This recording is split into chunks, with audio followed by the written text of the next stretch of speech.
सरकार ने good bye भी कर दिया। जैसा फेयरवेल फंक्शन होता है ना कि आपके साथ वार्ता के दौर बहुत अच्छे रहे, फलां साहब ने बहुत मदद की, फलां साहब ने बहुत मदद की, इनको भी धन्यवाद, इनको भी धन्यवाद, इनको भी धन्यवाद। तो सरकार ने अपनी तरफ से जो विदाई समारोह भी कर दिया कि बस वार्ता हमारी पूरी हो गई और उसके बाद उठ के चले आए। तो ये स्थिति हुई है, ये बात हुई है। तो इसमें एक तरह से बिल्कुल स्पष्ट हो गया है कि इसमें और कुछ अभी होने की गुंजाइश नहीं है। एक तो ये वार्ता सिर्फ बेनतीजा नहीं, पहले हम कहा करते थे वार्ता आज बेनतीजा हुई, अगली वार्ता तब होगी, मगर आज अगली वार्ता का कोई तारीख नहीं दिया गया है, वार्ता टूट गई। हमने बार बार कहा है, पहले दिन से कहा है, जब हम 1 दिसंबर को आए थे तो आते ही सरकार ने कहा था कमेटी बना लो। हमने पहले दिन से कहा था कमेटी का चक्कर में नहीं चाहिए। तो सरकार का लेटेस्ट ऑफर था 1-1.5 साल तक हम इस कानून के क्रियान्वयन पे रोक लगा रहे हैं। आप ज्यादा जिद करते हो तो हम सुप्रीम कोर्ट में हलफनामा देके कह देंगे कि हमने रोक लगा लिया, आपको हमारी बात पे विश्वास नहीं है, लेकिन हम इसके बारे में और इस दौरान एक कमेटी बनेगी, कमेटी जैसा फैसला देगी उसके हिसाब से हम फैसला कर लेंगे। अब आप बताइए इस पे कैसे किसान मान जाए? 1-1.5 साल का कोई मतलब नहीं है। कोई तर्क होता है ना, एक अगले 1.5 साल में क्या हो जाएगा? अगले 1.5 साल में बंगाल का चुनाव हो जाएगा, बीजेपी को बड़ी दिलचस्पी है बंगाल के चुनाव में, लेकिन देश के किसानों को तो नहीं है ना। अगले 1.5 साल में यूपी का चुनाव भी निकल जाएगा, उसके अंदर भी बीजेपी को बहुत दिलचस्पी है। तब तक कहा जा सकता है देखिए हमने किसानों की बात को माना हुआ है, वार्ता जारी है, 1.5 साल खत्म हुआ, कानून दोबारा वापस आ गया।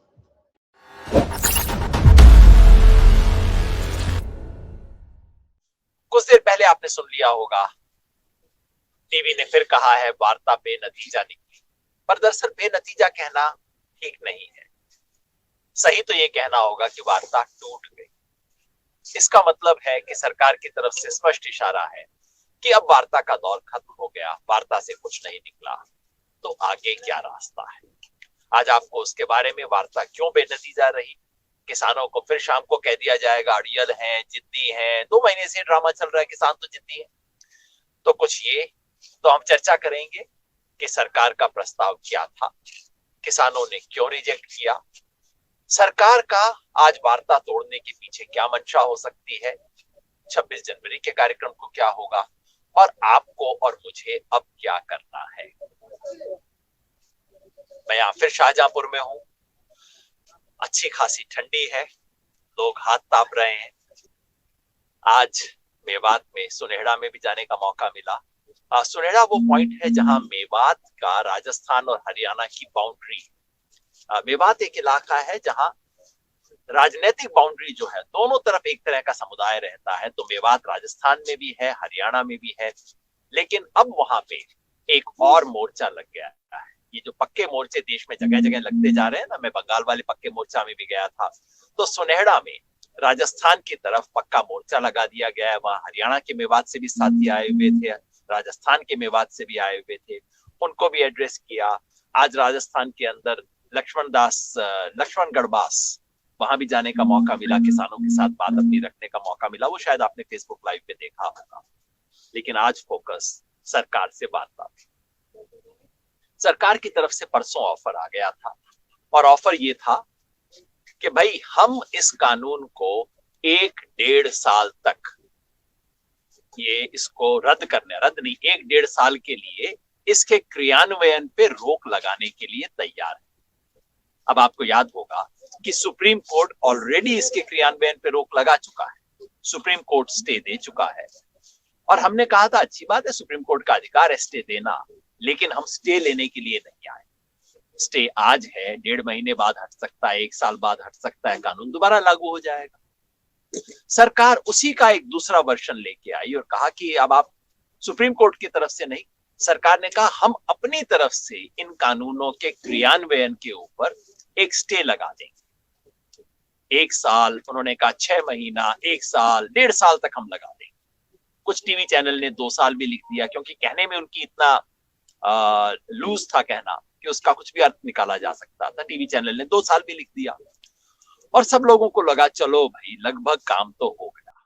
दिक्कत यही होती है ऐसी वार्ता के अंदर कि लोग इन चीजों को एक बहुत ब्रॉड सेंस में देखते हैं। इन चीजों का और ये जब वार्ता जो होती है, इसकी जो बारीकी है, क्योंकि कानून में तो बारीकी चलती है ना, समझौते में, वार्ता में, खेल तो बारीकी का होता है। लोग बारीकी को देखते नहीं है और एक जनरल सा इंप्रेशन बन गया और मीडिया तो ढोल बजाने के लिए तैयार खड़ा होता है। सरकार मान गई, सरकार मान गई, सरकार झुक गई, गवर्नमेंट ब्लिंक्ड, यानी कि सरकार ने अपनी आंखें झुका ली और अब 2 साल के लिए सरकार तैयार हो गई है। भाई अब तो किसानों को मान ही लेना चाहिए। ऐसा माहौल मीडिया ने परसों शाम को और कल सुबह तक क्रिएट कर दिया। हम चुप रहे। चुप इसलिए रहे कि हमने कहा कि जब तक संयुक्त किसान मोर्चा की पूरी बैठक ना हो जाए, हम अपनी प्रतिक्रिया नहीं देंगे।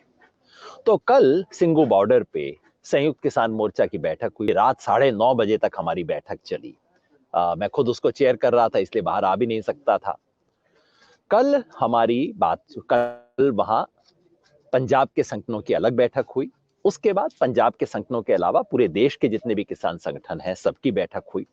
रात 9:30 बजे तक बैठक चली। और चूंकि मैंने खुद उसकी अध्यक्षता की थी, मैं आपको बता सकता हूं, एक भी संगठन उसके पक्ष में नहीं था। उसमें कोई 70-80 के करीब प्रतिनिधि बैठे थे। तमाम देश के संगठनों के प्रतिनिधि वहां बैठे हुए थे। एक भी प्रतिनिधि ने खड़ा होके ये नहीं कहा कि सरकार का जो 1-1.5 साल का जो ऑफर है, इसको स्वीकार कर लिया जाए।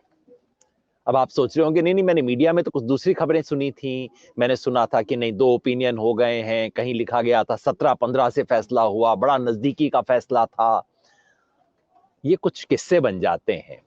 जैसे भारत के संविधान के बारे में ये चलता है किस्सा कि हिंदी को राजभाषा बनाने के बारे में मतदान हुआ था और केवल एक मत से फैसला हुआ था। अब ये बात चलती जा रही, झूठ है लेकिन चलती जा रही है। मतदान से फैसला ये हुआ था वहां भारत के संविधान की सभा में कि हिंदी के जो अंक लिखे जाते हैं उसको देवनागरी और रोमन अंक लिखे जाएं या कि उसके अरेबिक अंक लिखे जाएं। इसका फैसला एक वोट से हुआ था। हिंदी को राजभाषा बनाने के बारे में फैसला यहां से नहीं हुआ था। खैर, इसी तरह की बात कुछ मीडिया में भी चल गई कि साहब 17-15 से फैसला हुआ था, बड़ा नजदीकी का फैसला था इत्यादि। ऐसा कुछ नहीं हुआ था। पंजाब के संगठनों ने इससे पहले बातचीत की थी। पंजाब के संगठनों में जहां तक मेरी जानकारी है, एक भी संगठन इसके पक्ष में नहीं है कि 1-1.5 साल वाला जो ऑफर सरकार ने टेबल पे रखा था उसको स्वीकार करने के पक्ष में एक भी संगठन नहीं था। उसके बाद वो एक और हाइपोथेटिकल चीज पे चर्चा कर रहे थे। अगर सरकार ये कर दे तो, अगर सरकार का ऑफर ये आ जाए तो, उसके बारे में वोटिंग हुई थी। यानी कि ये बात कतई गलत है कि किसान संगठनों में कोई 2 ओपिनियन इसके बारे में थे। क्यों नहीं था ओपिनियन? क्योंकि 1-1.5 साल का कोई मतलब नहीं है। कोई तर्क होता है ना, एक अगले 1.5 साल में क्या हो जाएगा? अगले 1.5 साल में बंगाल का चुनाव हो जाएगा। बीजेपी को बड़ी दिलचस्पी है बंगाल के चुनाव में, लेकिन देश के किसानों को तो नहीं है ना। अगले 1.5 साल में यूपी का चुनाव भी निकल जाएगा, उसके अंदर भी बीजेपी को बहुत दिलचस्पी है। तब तक कहा जा सकता है, देखिए हमने किसानों की बात को माना हुआ है, वार्ता जारी है, 1.5 साल खत्म हुआ, कानून दोबारा वापस आ गया। सरकार कहती है नहीं, हमने इसमें एक कमेटी बनाने का प्रावधान रखा है। कमेटी कैसी होगी साहब? कौन बनाएगा कमेटी? क्या कमेटी की बात में, कमेटी में जो लोग होंगे वो क्या किसान चुनेंगे या कि सरकार चुनेगी? हमने तो देख ली, सरकार जैसी कमेटियां आती है वो तो सब जानते ही हैं।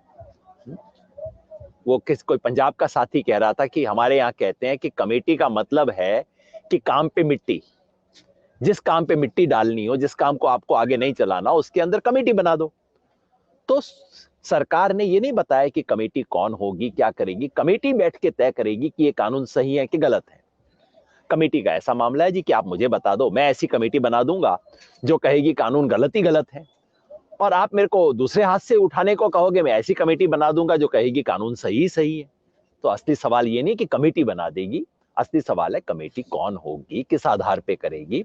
और हमने बार बार कहा है, पहले दिन से कहा है, जब हम 1 दिसंबर को आए थे तो आते ही सरकार ने कहा था कमेटी बना लो। हमने पहले दिन से कहा था कमेटी का चक्कर में नहीं चाहिए। तो सरकार का लेटेस्ट ऑफर था 1-1.5 साल तक हम इस कानून के क्रियान्वयन पे रोक लगा रहे हैं।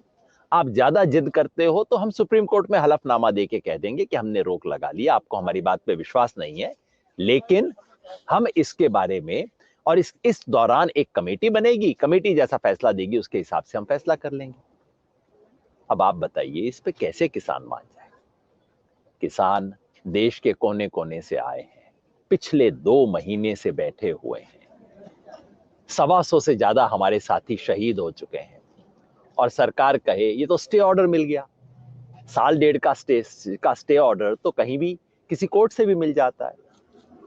भाई सरकार अगर ऐसा कहती, मान लीजिए, मैं नहीं कह रहा कि किसान इस पे मान जाते, पर अगर सरकार कहती कि चलिए हमारे कार्यकाल में, इस सरकार का 3 सवा 3 साल का कार्यकाल बचा है, अगर सरकार कहती कि भाई हमारे कार्यकाल में हम इसको नहीं लाएंगे, तो कम से कम बात आप इस पे कह सकते थे, इस पे चर्चा हो सकती थी। मैं नहीं कह रहा कि इस पे किसान मान जाते, लेकिन उसका कुछ तुक तो नजर आता है ना कि आपने 3 साल क्यों फैसला किया, 3.5 आपने साल फैसला क्यों किया। ये 1.5 साल का तुक क्या है, किसी को समझ नहीं आ रहा। और दूसरी बात, मिनिमम सपोर्ट प्राइस के बारे में सरकार कुछ भी गंभीर कहने को तैयार नहीं है। सरकार कह रही थी न्यूनतम समर्थन मूल्य पे हम आपको लिखित आश्वासन दे देंगे, वो बात जो कि सरकार पिछले 1.5 महीने से कह रही है, लिखित आश्वासन ले लीजिए।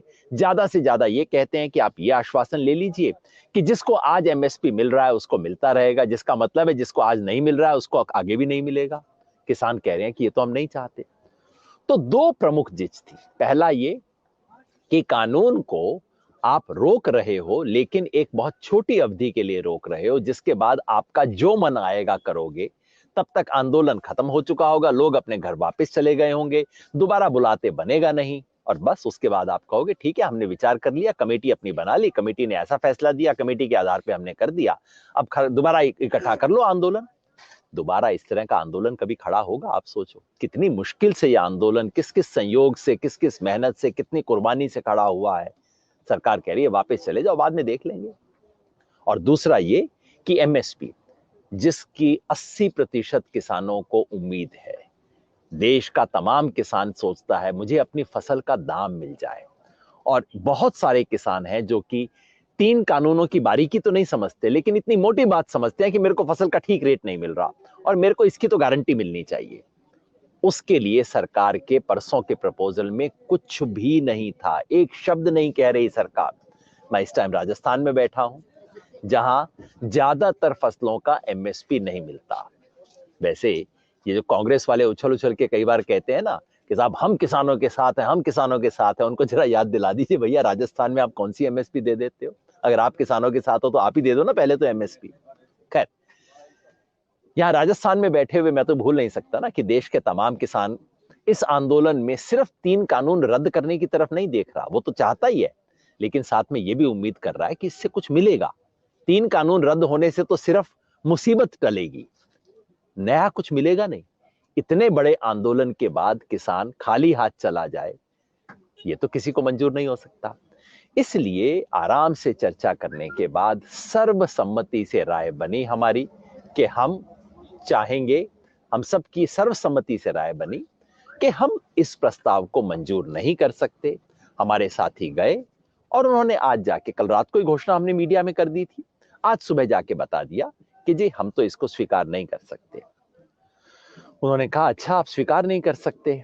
मंत्री जी ने कहा लगता है आप निर्णय करने में समर्थ नहीं हो।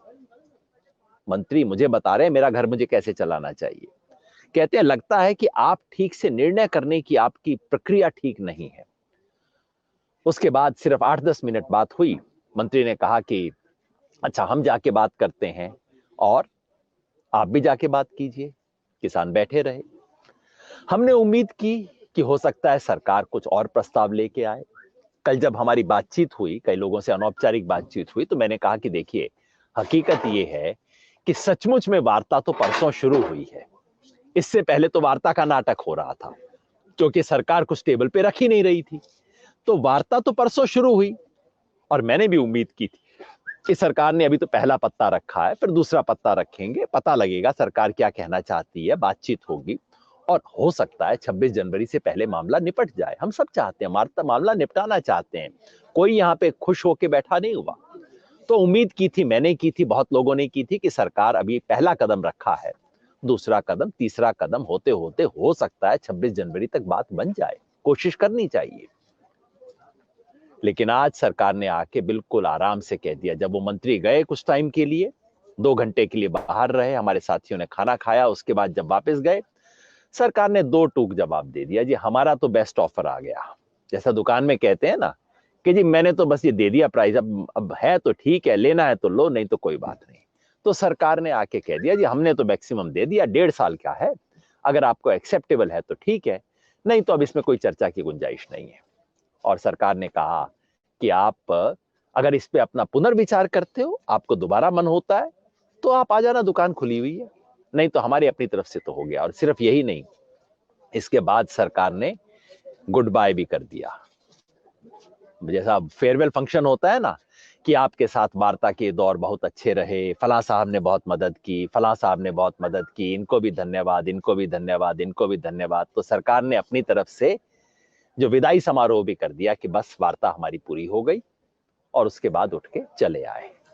तो ये स्थिति हुई है, ये बात हुई है। तो इसमें एक तरह से बिल्कुल स्पष्ट हो गया है कि इसमें और कुछ अभी होने की गुंजाइश नहीं है। एक तो ये वार्ता सिर्फ बेनतीजा नहीं, पहले हम कहा करते थे वार्ता आज बेनतीजा हुई, अगली वार्ता तब होगी, मगर आज अगली वार्ता का कोई तारीख नहीं दिया गया है, वार्ता टूट गई।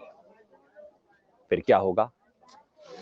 किसान आंदोलन पहले से तैयार है, और जैसा आप जानते हैं हमने अपने आंदोलन को, अपनी तारीखों को सरकार की वार्ता से नहीं जोड़ा, हमने अपना हर कदम पहले से तय करके रखा हुआ है। कल 23 जनवरी है, 23 जनवरी नेताजी सुभाष चंद्र बोस का जन्मदिन, आजाद हिंद फौज का याद करने का दिन, जिसकी याद में किसानों ने पूरे देश भर में आयोजन किया रखा है कि राजभवन के घेराव होंगे अलग अलग राज्यों के अंदर, क्योंकि राज्यपाल जो है वो केंद्र का प्रतिनिधि है, उनके घेराव का कार्यक्रम है। और सबसे बड़ा कार्यक्रम है 26 जनवरी का। अगर आपको हमारे वीडियोस पसंद आए तो प्लीज लाइक करें, सब्सक्राइब करें और शेयर करें।